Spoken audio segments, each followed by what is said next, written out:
What's happening, everybody? So, just got back from the track. It is December 8th, 2016, and it's the last day that the track was going to be open for the year. And I had mentioned that I wanted to get some testing done on some intakes, but time constraints just didn't really allow for that this evening. Again, last day of the season at the track, quite a few guys were out there to take advantage of some mine shaft air that we had here in Houston today. That's right. Now, if you're not familiar with the term of what mine shaft air means, it refers to density altitude and how that affects the performance of your car. And basically it works like this. The lower your DA, the density altitude, the more available oxygen there is for your car to use to make horsepower. What's considered to be ideal conditions is if your DA is 0.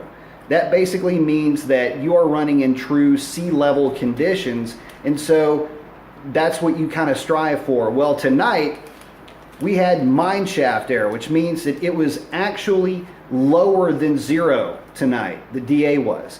How much lower? About 1,000 feet. And 1,000-foot difference, depending on what calculator you look at, and I'm only going off of drag times DA calculator, so some DA calculators may show it to be different. I think there were some other DA calculators that were showing the density altitude to be somewhere around like minus 200, but I'm going to go with the bigger number because I don't like to couch anything. I like to try to give you guys as much information as I can, and I'd rather undersell what the car did than oversell it. So how did it do? Well,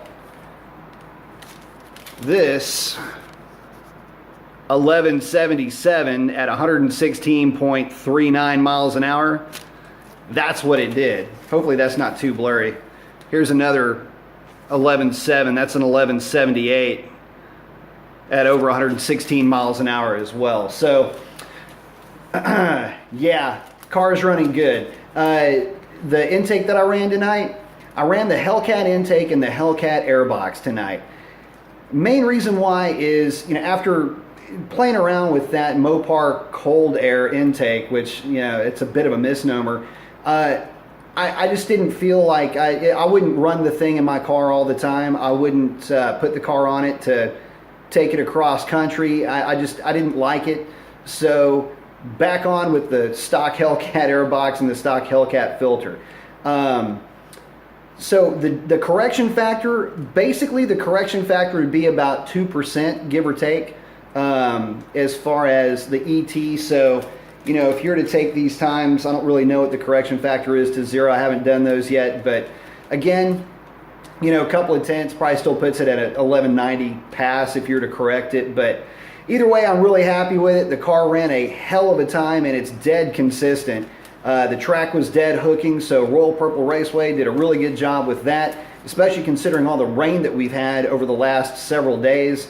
They went out there, prepped it. Every car was getting down the track without too much drama, so good job to them too. But I want to get you guys this data. The car did run an 1170 pass, but I wouldn't say that the car runs 11.7s.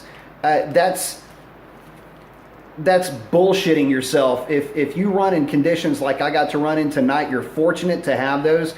Most folks around the country don't get a chance to do that. I would never post up somewhere and say, hey, my car runs an 1170, only to go out and run a string of 1190s or 12.0s on a normal day. So again, yeah, Mother Nature kind of gave us a bit of a cheat tonight, but you know what? I'll take it. The car performed flawlessly. And again, mods on the car, Hellcat intake, Hellcat filter. I hand blended the intake runners, Mickey Thompson 275 40-20 drag radials, and probably one of the biggest parts of it, Pikes Performance custom tune done by Pikes Performance. So at any rate, that's just a little bit of an update with what's going on in the car. I'm running stock exhaust nose to tail with the catalytic converters. In a catch can. Does that matter? Anyway, that's it for this one. Post up what you guys are running. Adios.